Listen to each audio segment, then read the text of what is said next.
Assalomu alaykum kanalimiz a'zolari, siz Sho'rchi Savdo kanalidasiz. Siz bilan Nodirshah. Men bitta narsani aytib o'tishim kerak. Juda ko'p ota-onalar hozirda real xavfni tushunmayapti. Tushunmaganligi sababli farzandlarini noto'g'ri yo'lga boshlab qo'yishyapti. Masalan, farzandlari gamer, o'yin o'ynaydigan, video o'yinlarni sevadigan yoshda farzandingiz bor. Xo'p, ularni nima qilasiz? U yo'ldan qaytarib. Ularga cheklov qo'yib, masalan, kelajakda bizga gamerlar kerak bo'ladi. Ya'ni o'yin o'ynaydigan, telefon o'yinlarini o'ynaydigan yoshlar bizga kerak bo'ladi kelajakda. Ularga sharoitlar yaratib berishimiz kerak. Men masalan, men farzandimni masalan video tomosha qilishidan ko'ra telefonda o'yin o'ynashini yaxshi deb o'ylayman, foydali deb o'ylayman. Chunki hozirgi YouTube va Instagramlarni ko'rishi ularga zararli. Nafaqat ularga, bizga zararli. Bizni aqliy faoliyatimizga zararli. Bu tasdiqlangan ma'lumot. Ammo bu narsani hech kim tushunmaydi va mana shu video ko'rgani foydali deb o'ylaydi. YouTubedan, Instagramdan tushunarsiz, savodsiz, ba'zi bir aqliy faoliyati past bo'lgan blogerlarni videolarini qo'yib berib, ularni ham mana shu yo'lga da'vat qilish bilan bir barobar hisoblanadi. O'zi aslida farzandingiz ertaga kelajakda mana shunga o'xshab, mana shu Instagram yoki YouTube'da chiqadigan savodsiz, aqliy qobiliyati past bo'lgan, ba'zi shunaqa jamiyatni orqaga tortadigan blogerlarni kuzatib, shularga o'xshab qolishidan qo'rqmaysizmi? To'g'ri, balki farzandingiz ularni ko'rib jim bo'lib o'tirar. Ammo ertaga farzandingiz shularga o'xshab qolishidan qo'rquv yo'q sizda. Ammo shu narsa bo'ladi. Ertaga farzandingiz mana shunga o'xshagan narsalarni ko'rgandan keyin, zararli kontentlarni ko'rgandan keyin albatta ularning aqliy faoliyatiga jiddiy zarar yetkazadi. Ertaga farzandingiz omadsiz, uzoqni ko'ra olmaydigan, hech kim bo'lib jamiyatga bir foydasiz bir shaxs bo'lib yetishadi. Agarda siz shu farzandingizga YouTube, Instagramdagi foydasiz kontent videolarni qo'yib bersangiz, undan ko'ra qo'yib bering. Telefoningizni bering mayli, telefoningizni farzandingizga bering. Unga o'yin qo'yib bering. Foydali o'yin. Ba'zi bir o'yinlar bor, ularning aqliy faoliyatini rivojlantiradigan o'yinlar bor. Video o'yinlar bor. Ularning aqliy faoliyatini rivojlantiradi, ularni uzoqni ko'ra oladigan, strategiyalarni tushunadigan, yetarli kadr qilib tayyorlaydi. Ba'zi o'yinlar bor. Tezkor qaror qabul qilish rivojlantiradi. Bu tasdiqlangan ma'lumot. Ya'ni o'yinlar foydaliroq video tomosha qilgandan ko'ra o'yin o'ynash farzandingiz uchun foydali. Bu narsani tushunib yeting. Ba'zi bir ota-onalar farzandim o'yin o'ynaydi, telefondan boshini ko'tarmaydi deb nolishadi. Siz xursand bo'ling, naborot. Farzandingiz foydasiz videolarni ko'rib, shortlarni ko'rib, shunga o'xshab miyasini o'ldirayotgani yo'q. Siz xursand bo'ling. Farzandingiz o'yin o'ynasa, lekin to'g'ri, vaqtni cheklov qiling. Polni uzoq vaqt telefonda o'tirmasin, boshqa ishlarni ham qilsin. Ammo telefonga ham o'yin o'ynash uchun vaqt ajratib bering. Unga yetarli sharoitlarni qilib bering. Ko'zi og'rimasligi uchun ko'z oynaga olib bering, himoya ko'z oynaklari. Xo'p.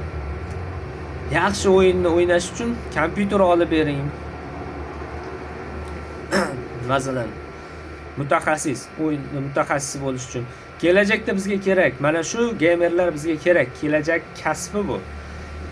Kelajakda albatta robotlarni boshqarish uchun, dronlarni boshqarish uchun gamerlarning o'rni juda ham katta, bizga juda ham kerak bo'ladi bunaqa soha. Shu sababli biz kadrlarni chetdan emas, o'zimizda tayyorlashimiz kerak. Hozirda yoshlarni biz mana shu narsadan qiziqishini o'ldirsak, ertaga biz qanday bo'lamiz? Bizdagi farzandlar qanday holatga keladi? Kelajakda kim bo'lib yetishadi? Xo'p, qarang. Bitta narsa bor. YouTube Kids degan bo'lim bor. Bu narsani juda ko'p ota-onalar tushunmaydi. YouTube Kids bu bolalarning yoshini belgilaysiz, bolalarning yoshiga mos videolarni chiqarib beradi. Bu aqliy faoliyatni rivojlanishiga yordam beradi. Ammo biz nima qilamiz? Kattalar ko'radigan videolarni, o'zimiz ko'radigan videolarni YouTube'ga ulab beramiz farzandimizga. Bitta narsani tushuning, farzandingizga kattalar ko'radigan videolar ko'rish mumkin emas. Ularning aqliy faoliyatiga hali to'g'ri kelmaydi, ularning miyasiga hali sig'maydi bunaqa narsalar. YouTube Kids bo'limini ustanovka qilib bering farzandingizga. Agar shu farzandingizni rostdan ham YouTube ko'rsatishni xohlasangiz, xo'p, mayli, ko'rsating. Faqat ularga YouTube Kids bo'limini ustanovka qilib bering. YouTube'ning yosh bolalar bo'limi bor.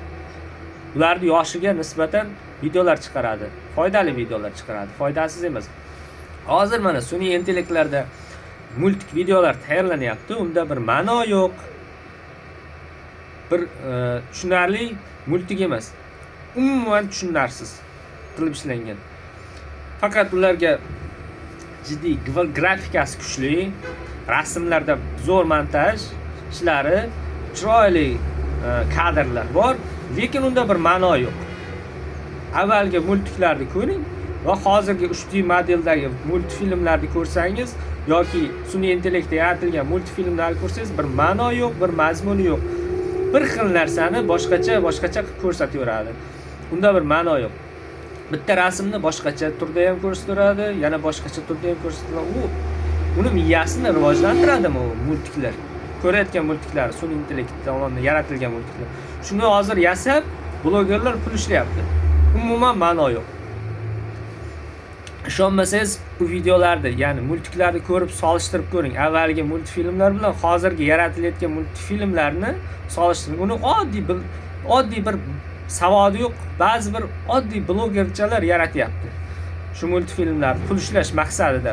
Shu pul ishlash maqsadida mana shu farzandlaringizni ongini zaharlayapti. Mana shu yaratilayotgan multfilmlar yordamida. Bunda bir ssenariy yo'q, bir ma'no yo'q, bir mazmun yo'q. Faqat grafika kuchli, chiroyli videolar, ammo unda bir ma'no yo'q. Ishonmasangiz YouTube'ga kirib ko'ring, sun'iy intellektda yasalgan videolarni ko'ring, multfilmlarini umuman ma'nosi yo'q. Bir mazmuni yo'q, ma'nosi yo'q, boshi ham yo'q, oxiri ham yo'q. U qayerdan boshlanadi-yu, qayerga tugaydi. Maqsadi yo'q multfilmda. Nima maqsadda yaratilgan? U ko'rgan bolani qayerga olib boradi u multfilm? Tushunarsiz multfilm, umuman ma'no yo'q unda. Masalan, bitta multfilm ko'rsangiz, uning ma'nosi boshlanishidan to o'rtasi bo'ladi, oxiri bo'ladi multfilmning. Hozirgi yaratilayotgan sun'iy intellektda yaratilayotgan multfilmda esa hech qanaqa bir ma'no yo'q, boshi yo'q, oxiri yo'q, o'rtasi yo'q. Yaratib tashlayapti. Maqsad pul ishlash. Shundan pul ishlayapti hozir. Pul ishlayapti, lekin sizni farzandlaringizga bu zarar. Shu sababli bunaqa narsani farzandlaringizga ko'rsatmang. YouTube Kids bo'limini ustanovka qiling va farzandingizga mos bo'lgan videolarni tomosha qilishi uchun qo'yib bering, mayli. Agar shu maqsadingiz bo'lsa, video tomosha qildirish farzandingizga. Ammo o'yin o'ynagani yaxshiroq. Kuchli grafikasi, kuchli o'yinlar, Android, ya'ni qo'noq arkada o'yinlar ularga foydali bo'ladi, aqliy faoliyatni rivojlantiradi. Farzandingizga iloji boricha shunaqa o'yinlar qo'yib bering. O'yin o'ynagani foydaliroq video ko'rgandan ko'ra. Xo'p, kanalimiz a'zolari, videomiz manfaatli bo'lgan bo'lsa, foydali bo'lgan bo'lsa, bizlarni kuzatib boring. Hozircha xayr, salomat bo'ling.